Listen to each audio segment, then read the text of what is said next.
Bonjour à tous. Nous sommes aujourd'hui le 21 décembre 2022 en date juive Kav Zayin Kislev. En plein Hanouka donc, qui est le sujet de ce petit Dvar Torah et qui s'adresse particulièrement avec ceux d'entre vous qui sont moins familiers avec la fête de Hanouka. Ce que je vais dire se base principalement sur deux cours que j'ai entendus du Rav Shneur Ashkenazi, qui habite en Israël et qui est un des rabbins dont j'aime bien suivre les cours, particulièrement de Parashat Hashavua.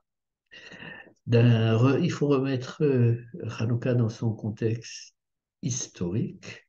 Donc il s'agit d'une époque où la terre d'Israël est sous domination grecque, et plus particulièrement de l'entité grecque qui venait du nord et qui était dirigée par le roi Antiochus.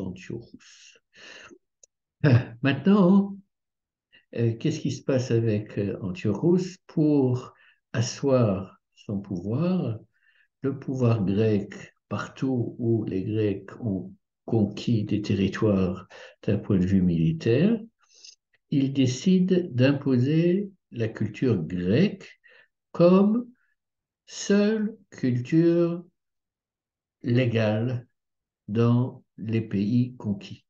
Oui, c'est absolument l'inverse si on pense aujourd'hui à l'Angleterre, au Royaume-Uni, où il y a ce qu'on appelle du multiculturalisme, c'est-à-dire que vous venez du Pakistan, d'Inde, du Mali, de peu importe où, on vous accepte en tant que tel avec votre background et vos fêtes, etc., etc. Il n'y a pas une volonté d'imposer les valeurs ou les traditions britanniques à toutes ces personnes qui arrivent de différents pays. Mais c'est exactement le contraire de ce que Antiochus souhaitait faire et a fait. Et donc, comme comment dirais-je, la tradition grecque de l'époque était quand même splendide, oui, la sagesse, les stades, c'était tourné vers la beauté, elle a eu beaucoup de succès. Et donc, il y a eu tout un processus d'assimilation, pas uniquement chez les Juifs, mais là on parle des Juifs, à la culture grecque. Oui, on appelait les Juifs qui s'assimilaient, qui abandonnaient en fait la tradition juive pour adopter les valeurs grecques.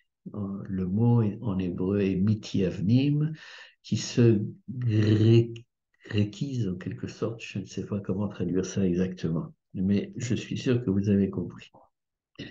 Et en fait, à la différence de beaucoup d'ennemis que le peuple juif a connus dans son histoire, Paro voulait tuer les Juifs, les Hébreux plus exactement, et beaucoup d'autres. Prenons Aman avec ce qui s'est passé en Perse, etc. Et dans le monde moderne avec les nazis, oui, on a été très fréquemment confronté à des peuples qui tout simplement voulaient nous exterminer, voulaient nous détruire. Or, Antiochus, ce n'était pas du tout son cas. Antiochus, à partir du moment où un juif acceptait la culture grecque, eh bien, bienvenue.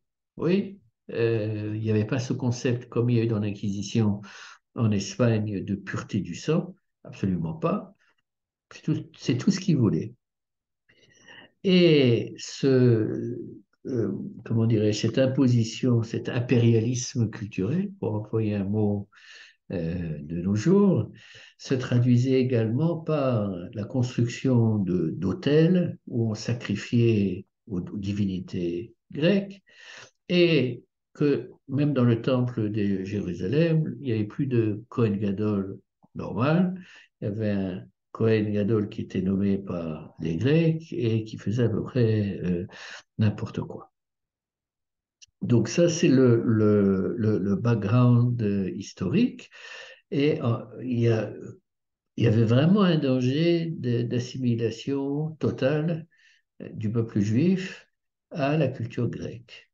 Sur ce, ont surgi les Maccabées, avec leur tête Yehuda, qui ont euh, initié une révolte euh, de type guérilla, oui, contre l'armée la plus importante de l'époque.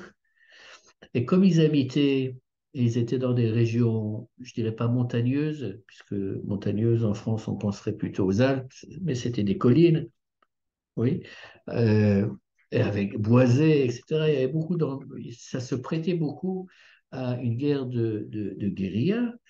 Et au bout de 3 ou 4 années de combat, ils sont parvenus à vaincre l'armée grecque et Antiochus est rentré chez lui, la queue entre les jambes en quelque sorte. Oui. Et donc, euh, les sages de la tradition ont décidé de créer une fête qu'on appelle Hanouka. Et comment est-ce qu'on célèbre cette fête? Comme vous le savez, eh bien, on a un candélabre qui, au lieu d'avoir 7 branches, en a 8, et chaque jour, on allume une bougie en plus du jour précédent jusqu'à ce que toute la Hanoukia soit allumée, et on fait une bénédiction, etc., etc.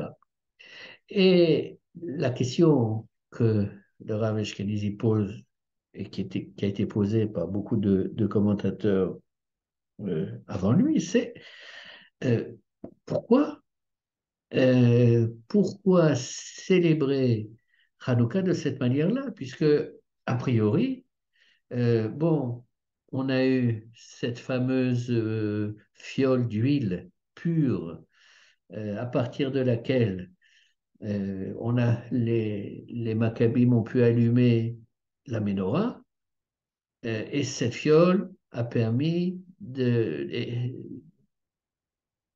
d'être consommé pendant 8 jours, dont les 8 jours de Hanouka. Oui, mais si on doit comparer, comment dirais-je, cet épisode avec de l'huile et les combats qui se sont livrés pendant 3 4 ans où beaucoup de combattants juifs sont morts pour vaincre et chasser les Grecs, a priori, il y a pas photo. On devrait célébrer Hanouka de telle manière qu'on voit que il s'agissait d'une victoire militaire qui était une victoire absolument fantastique, oui, un peu comme, je dirais, comme la guerre des 6 jours, si on doit comparer. Bien. Alors, euh, pour comprendre pourquoi en fait le centre de Hanouka c'est la fête des Lumières, oui, et a priori à part dans une partie de la prière, une partie qu'on rajoute où on mentionne effectivement la victoire militaire, ça a l'air d'être anecdotique et c'est pas le centre de la fête telle qu'elle a été perçue et transmise par nos sages. Donc, euh, comment se traduisait en, en dehors des hôtels consacrés à des idoles, comment se traduisait cette volonté d'imposer la culture grecque au peuple juif? Eh bien, par l'interdiction d'un certain nombre de mitzvot, de la pratique d'un certain nombre de mitzvot. D'après la tradition, il y a 3 mitzvot principales qui étaient interdits. Un, c'est la Brit Mila. La seconde, c'est Rosh Chodesh, la déclaration donc du mois, du nouveau mois, la Néoménie, je crois qu'on dit en français. Et troisièmement, le Shabbat. Oui, ça c'était interdit. La question c'est pourquoi? Alors, au niveau de Rosh Chodesh, on peut comprendre que pour uniformiser l'Empire grec, eh bien, il fallait que le calendrier soit le même calendrier pour tout le monde et qu'il n'y ait pas un calendrier juif et un calendrier grec. Voilà, donc disons, ça pourrait s'expliquer comme ça. Mais la Brit Mila, pourquoi s'y opposer? Et le Shabbat, pourquoi s'y opposer également? Euh, alors, ce que le Rav Ashkenazi propose, c'est la chose suivante, c'est que euh, la tradition grecque avait une sagesse, une philosophie développée qui est étudiée jusqu'à ce jour. Dans le Talmud, il y a beaucoup d'histoires qui sont racontées de conversations, de dialogues entre sages juifs et philosophes ou intellectuels, si j'ose dire, grecs. Oui. Et par conséquent, euh, du point de vue des Grecs, ils étaient prêts à accepter tout ce qui était rationnel. Oui, si on leur disait, on leur avait dit que Shabbat, eh ben, c'est bien parce que comme ça, un jour par semaine, on se repose et on a plus de force pour travailler les 6 jours de la semaine qui restent, eh bien, ils l'auraient sans doute accepté. Mais si on fait Shabbat, ce n'est pas parce que ça a ce bénéfice-là. Si on fait Shabbat, c'est que dans la tradition juive, on considère que la Torah a une origine divine et par conséquent, dans cette Torah, il y a des commandements. Il y en a certains qu'on comprend, il y en a certains qu'on ne comprend pas, mais peu importe si on les comprend ou si on ne les comprend pas, il faut qu'on les fasse. On va manger cachère, oui, sachant que le monde entier ne mange pas cachère et n'est pas pour autant malade, parce qu'il a mangé des choses qui ne sont pas cachères, oui, etc., etc. C'est-à-dire qu'il n'y a pas de... On peut trouver toujours des tamim dans les raisons, de bonnes raisons pourquoi chaque mitzvah on doit la faire, mais il y en a énormément qui sont a priori totalement irrationnelles et qu'on ne suit tout simplement pour la seule raison qu'elles apparaissent dans la Torah et que cette Torah est d'origine divine. Or, c'est ça que les Grecs refusaient absolument. Oui, ils n'acceptaient pas ce que le nistar, c'est-à-dire ce qui est caché. Oui, puisque Kadosh Baruch Hu, par définition, ne se manifeste pas dans notre monde, on ne peut pas le voir, on ne peut pas lui parler, on ne peut pas l'entendre. Donc, dire à des philosophes grecs, voilà, nous suivons cette Torah parce que le Créateur du monde nous l'a donnée et voilà, point barre. Même si on ne comprend pas certaines choses, eh bien, ça ne va pas nous empêcher euh, d'accomplir ces mitzvot. C'était quelque chose qui était totalement inacceptable et contre lesquels les Grecs se sont battus férocement. Oui, il y a énormément d'histoires de Juifs qui ont été tués parce qu'ils continuaient à faire la Mila, le Shabbat, Rosh Chodesh, etc., etc. Il y avait une opposition féroce à ce que le peuple juif continue à respecter sa tradition. Et alors, l'histoire l'histoire de cette huile, de cette fiole d'huile qui a été retrouvée dans le temple, une histoire intéressante. Pourquoi? Parce qu'en fait, il y avait énormément d'amphores d'huile dans le temple. Mais toutes ces amphores avaient été, comment dirais-je, ouvertes. Oui? Elles n'étaient pas bouchées avec un bouchon, elles avaient été ouvertes. À partir du moment où ces amphores, ces conteneurs d'huile étaient ouvertes, on pouvait en déduire qu'elles n'étaient plus pures et que donc elles ne pouvaient plus servir au service du temple. Les Grecs auraient pu prendre toutes ces amphores et les jeter, les briser, qu'il n'y ait plus d'huile du tout. Mais c'est pas ça qu'ils ont fait. Ils ont simplement, entre guillemets, rendu impur, volontairement. Pourquoi? Parce que ce concept de pureté et d'impureté fait partie des concepts qui est totalement irrationnel. Oui? Euh, En quoi un mort va rendre impur quelqu'un qui va toucher ce mort? En quoi le mikvé va purifier celui qui est impur? Il n'y a aucune explication rationnelle, scientifique, euh, qui, qui soit là et qui aurait pu éventuellement convaincre les Grecs qu'il y avait une logique. Il n'y a aucune, il y a peut-être une logique, mais cette logique, on ne la connaît pas. Et pourtant, on suit tout ce qui découle de ce concept de pureté et d'impureté. Et par conséquent, euh, cette huile symbolise le, la lutte entre le monde grec et le monde juif. Les Grecs n'avaient rien contre les Juifs. Ils étaient contre le judaïsme. Oui, c'est différent. Encore une fois, comme j'ai dit, ils ont accepté tout juif qui devenait, qui adoptait les valeurs grecques. Mais un juif qui restait juif, avec ses péotes, par exemple, qui mangeait cachère, etc., ça, il n'était pas question. Donc, cette huile pure qui a été trouvée et qui a euh, brûlé pendant 8 jours, elle symbolise la victoire, la lumière, c'est ce que représente la spiritualité, n'est-ce pas? Donc elle symbolise la victoire de la spiritualité juive par rapport à cet impérialisme culturel grec auquel on a failli succomber.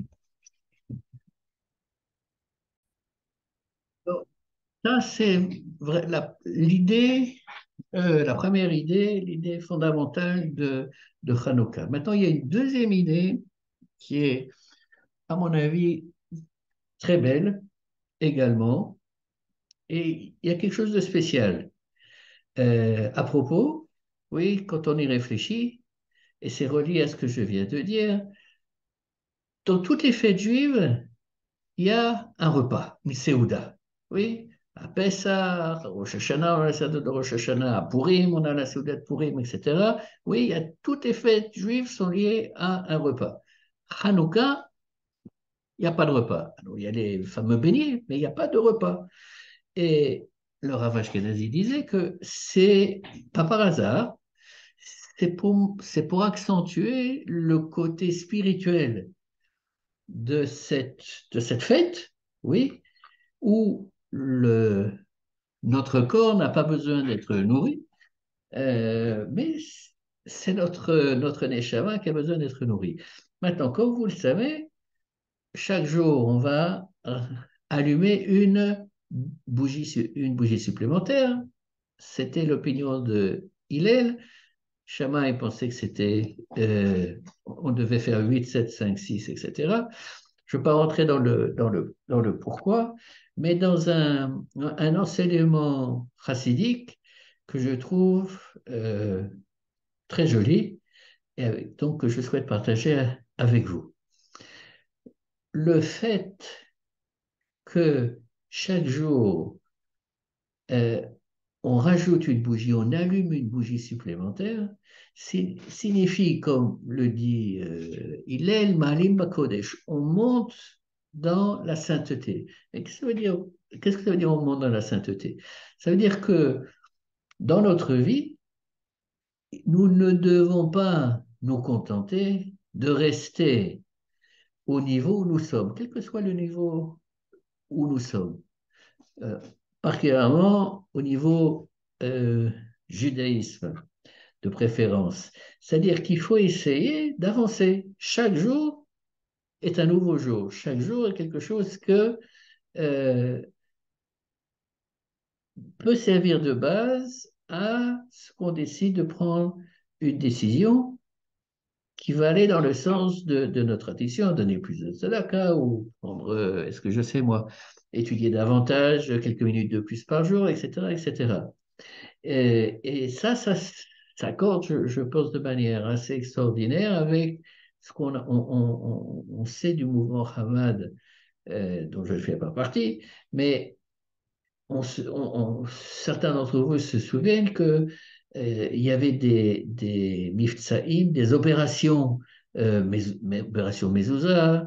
Et à ce moment-là, tout le monde, tous les juifs de Chabad allaient pour convaincre tous les juifs de vérifier leur mezuzot. Une opération de tefilin qui mettent les tefilin, etc., etc. Et ça ne se finissait jamais. Oui. Pourquoi? Parce que dans l'esprit du rabbi, quel que soit l'âge que nous puissions avoir, peu importe le niveau auquel nous avons atteint, on peut toujours aller au-delà, on peut toujours faire mieux et davantage. Et donc, je termine là en souhaitant à tous ceux qui vont voir cette vidéo de réfléchir à ce thème et, avec l'aide de Dieu, d'essayer, et c'est pas de c'est vraiment pas évident, et d'essayer d'aller dans cette direction qui est a priori une direction qui doit nous apporter de la satisfaction. Oui, quand on atteint un premier, comment dirais, si j'ai eu une médaille de bronze aux Jeux Olympiques, je ne sais pas trop quoi, peu importe, c'est très bien, mais il faut essayer d'arriver à la médaille d'argent, puis la médaille d'or, etc., etc. Il y a ce processus de travail qui nous fait avancer et qui n'est pas sans difficulté, est un processus qui est gratifiant et qui nous fait devenir, avec Bezrat Hashem, de meilleures personnes. Hanouka, sa mère.